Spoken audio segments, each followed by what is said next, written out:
संजय राउत हमेशा उटपटांग जवाब बयान करते हैं और उनके पर कतरे जाने के बावजूद भी वो फिर से बाज नहीं आते हैं और वो बोलना जरूर है उनको।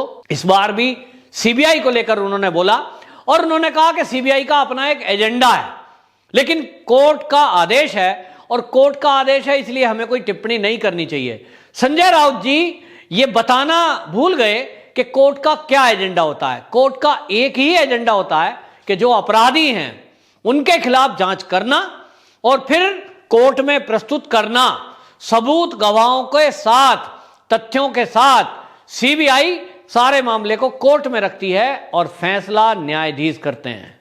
सीबीआई का अपना कोई एजेंडा नहीं है, एजेंडा पुलिस का भी नहीं होता। लेकिन महाराष्ट्र की सरकार में, महाविकास आघाड़ी सरकार में पुलिस का एजेंडा सेट कर दिया गया और संजय राउत जी की नाक के नीचे सेट किया गया। संजय राउत जी, आप कह रहे हो सीबीआई का एजेंडा है, तो सीबीआई का कोई एजेंडा नहीं होता। सीबीआई को भी एप्लीकेशन दी तो आप ही के मातहत काम करने वाले पूर्व पुलिस कमिश्नर परमवीर सिंह ने दी। यहीं आपको बताएं तो नवाब मलिक जो मंत्री हैं महाविकास आघाड़ी सरकार में, वो बयानबाजी करते हैं और वो ये कहते हैं कि परमवीर सिंह को जो ट्रांसफर किया गया है इसके बाद राजनीति हो रही है और इसके बाद अनिल देशमुख को फंसाने का षड्यंत्र किया गया, ये राजनीति हो रही है।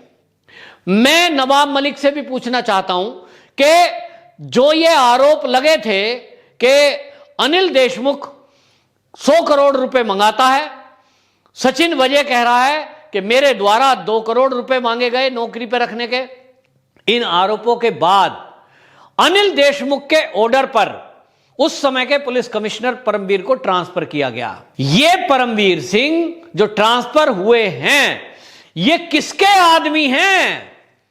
आप नवाब मलिक जी जरा खुल के पूरी दुनिया को बताइए। महाराष्ट्र नहीं, पूरी दुनिया जानना चाहती है कि आखिरकार परमवीर किसका आदमी है। अगर आप कह रहे हैं कि महाविकास आघाड़ी में गृह मंत्री ने आपके परमवीर सिंह का ट्रांसफर किया, इसके बाद राजनीति शुरू हुई, इसके बाद आरोप लगे और अनिल देशमुख निर्दोष हैं, उनको फंसाया जा रहा है, 100 करोड़ का आरोप झूठा है, तब मुझे यह बताइए कि परमवीर सिंह ने जो एप्लीकेशन कोर्ट में दी है यदि वो झूठी है तो आपके मातहत अभी भी वो नौकरी कर रहे हैं डीजी होमगार्ड बनकर। नवाब मलिक जी, संजय राउत जी, शरद पवार जी, बड़े बड़े नेताओं भाई महाविकास आघाड़ी में, सब लोग मिलकर उस परमवीर सिंह के खिलाफ क्यों नहीं अभी तक हाई कोर्ट और सुप्रीम कोर्ट गए? आपके मातहत काम कर रहा है, सबसे पहले उनको सस्पेंड करो, फिर उसके खिलाफ एप्लीकेशन दो कोर्ट में कि यह आदमी झूठ बोल रहा है और मानहानि का दावा करो। 200, 500, 1000 करोड़ का केस चलेगा, दूध का दूध पानी का पानी होगा और परमवीर सिंह को फिर सबूत देने पड़ेंगे कोर्ट को। लेकिन आपने ऐसा नहीं किया नवाब मलिक जी, आपने ऐसा नहीं किया। संजय राउत जी, आप सीबीआई का एजेंडा बता रहे हो, सीबीआई आपके महाराष्ट्र में अनिल देशमुख की जांच करने नहीं आती। अगर उसको परमवीर सिंह एप्लीकेशन करके ना बुलाता, सवाल यह उठता है कि परमवीर सिंह का ट्रांसफर होने के बाद अगर आप कह रहे हो कि यह सब कुछ हुआ, तो परमवीर सिंह क्या उद्धव ठाकरे से भी ज्यादा ताकतवर व्यक्ति है जो मुंबई के पूर्व पुलिस कमिश्नर हैं और आज डीजी होमगार्ड हैं?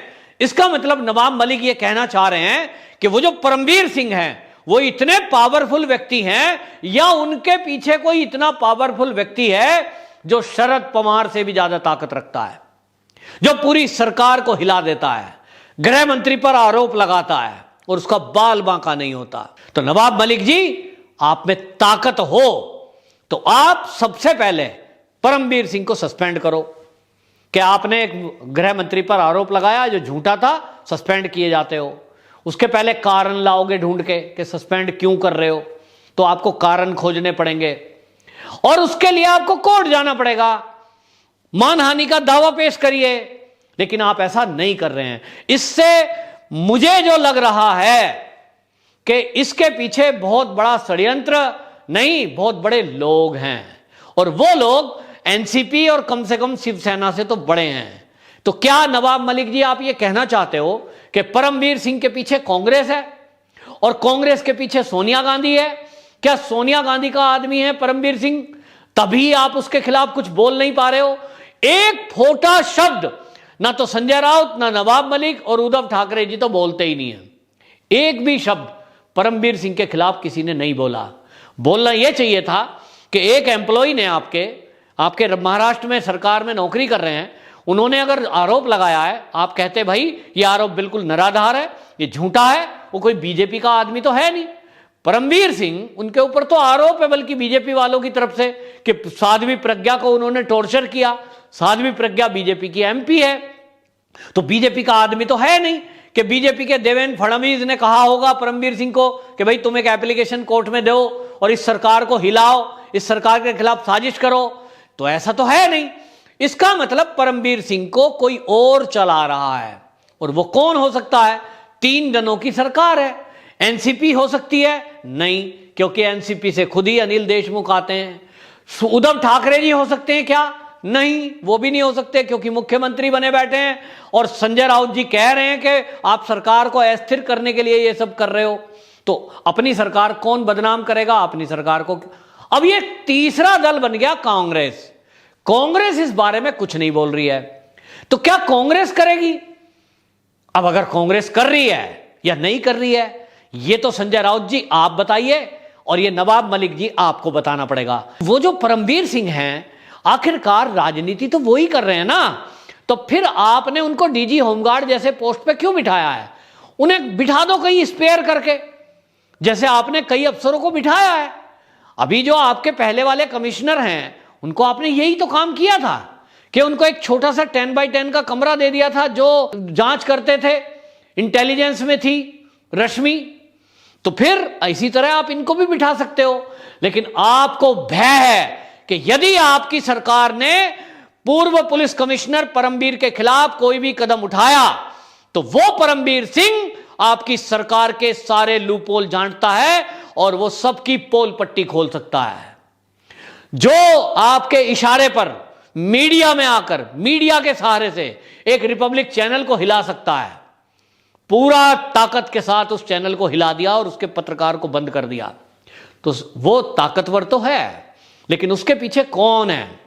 ये पूरा प्रदेश महाराष्ट्र जानना चाहता है और पूरा देश भी जानना चाहता है। तो आप संजय राउत जी बयानबाजी कर रहे हैं, नवाब मलिक जी आप बयानबाजी कर रहे हैं, बड़ी अच्छी बात है। आपने कहा कि राजनीति हो रही है, तो कृपया करके ये बताइए कि ये जो परमबीर सिंह ने एप्लीकेशन दी है और आरोप लगाया है, जिसके बारे में अब सीबीआई के पास कुछ सबूत भी हैं, उनको एक गवाह भी मिल गए हैं। अब गवाह और सबूत जब कोर्ट में प्रस्तुत किए जाएंगे और अगर अनिल देशमुख जी इसमें निर्दोष हुए तो कोर्ट छोड़ देगा। निर्दोष व्यक्ति को तो सजा होती नहीं है। और आप भी कह रहे हैं कि कोर्ट का मामला इसलिए टिप्पणी नहीं करनी, लेकिन आप टिप्पणी कर भी देते हैं।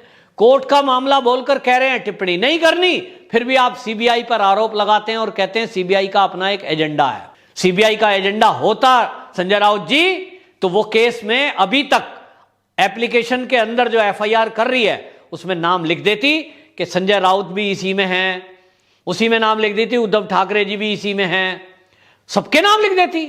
सीबीआई अगर एजेंडा चला रही है और आप ये कहना चाह रहे हो कि केंद्र के इशारे पर काम कर रही है, तो अगर भाई केंद्र में आप ये कह रहे हो कि केंद्र सरकार राजनीति कर रहा है, तो वो तो सबका नाम लिखती ना एफआईआर में कि जी ये सारे घपले घोटाले में मौजूद हैं। 100 करोड़ की उगाही में उद्धव ठाकरे जी का भी नाम है, संजय राउत जी का भी नाम है और पवार साहब का भी नाम है, सबका लिख देती। लेकिन अगर सीबीआई ने केवल अनिल देशमुख और उसके इर्द गिर्द उनके जो पीए हैं उनका नाम, कुछ सहयोगी, वो ही नाम रखे हैं और संजय राउत जी आपका नाम एफआईआर में नहीं है, तो इसका मतलब सीबीआई एजेंडा नहीं चला रही, सीबीआई अपनी जांच ठीक से कर रही है।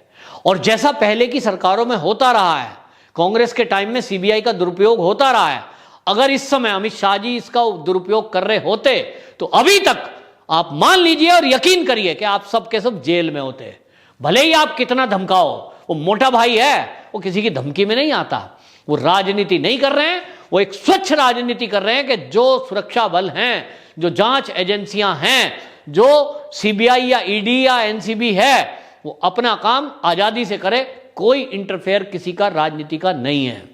आज नहीं तो कल सरकारें बदलती हैं, अधिकारी भी आज नहीं तो कल कोई ना कोई बदलता है, लेकिन इन चीजों का पता लगता है। तो आप अपने में झेप रहे हैं क्योंकि आप ही का एक दल जो कांग्रेस है, उसी का हाथ मैं ये बता रहा हूं, खुलासा कर रहा हूं संजय राउत जी और नवाब मलिक जी, आप भी जान लो, ये जो आपके पूर्व पुलिस कमिश्नर हैं परमबीर सिंह, इनके पीछे जो हाथ है ना, वो कांग्रेस के उच्च आला अधिकारी का है, सर्वोच्च अधिकारी का, कांग्रेस की टॉप लीडरशिप का, उसके ऊपर हाथ है। और इसीलिए आपकी सरकार बनते ही वो कमिश्नर बन गए और आज डीजी होमगार्ड हैं। और आपको चैलेंज कर रहा हूं मैं, संजय राउत जी आपको भी चैलेंज दे रहा हूं, नवाब मलिक जी आपको भी चैलेंज दे रहा हूं, उद्धव ठाकरे जी को चैलेंज है कि हिम्मत है तो पूर्व पुलिस कमिश्नर परमबीर सिंह को आप हटाकर साइड करके देख लो, सस्पेंड करके देख लो, या कोर्ट में केस डालने की हिम्मत करो कि आपके एक मंत्री के ऊपर झूठा आरोप लगाया है, लिहाजा इसकी जांच होनी चाहिए और कोर्ट में मानहानि का दावा पेश करो। लेकिन मैं दावे से कह रहा हूं आप ऐसा नहीं कर पाओगे, क्योंकि आप जानते हो कि थाली में छेद है। जिसके थाली में छेद होता है ना, वो जानता है। तो आप जानते हो और इसलिए केवल बयानबाजी कर रहे हो ताकि लोगों को ये आप बता सको कि हमारा मंत्री भी निर्दोष है और हम भी निर्दोष हैं और दोषी तो वहां वो लोग हैं जो सीबीआई वाले हैं। क्या आप बेमतलब की बातें करते हैं? तो ये सब चलने वाला नहीं है। जनता सब समझती है, बेशक कोई बोलता नहीं है। आप अगर कर सकते हैं, आप निर्दोष हैं, तो या तो चुप रहिए या तो आप कार्रवाई करिए, क्योंकि इस मामले में एप्लीकेशन मूव करने वाला और कोई नहीं, आप ही का एक कर्मचारी परमबीर सिंह है। वंदे मातरम।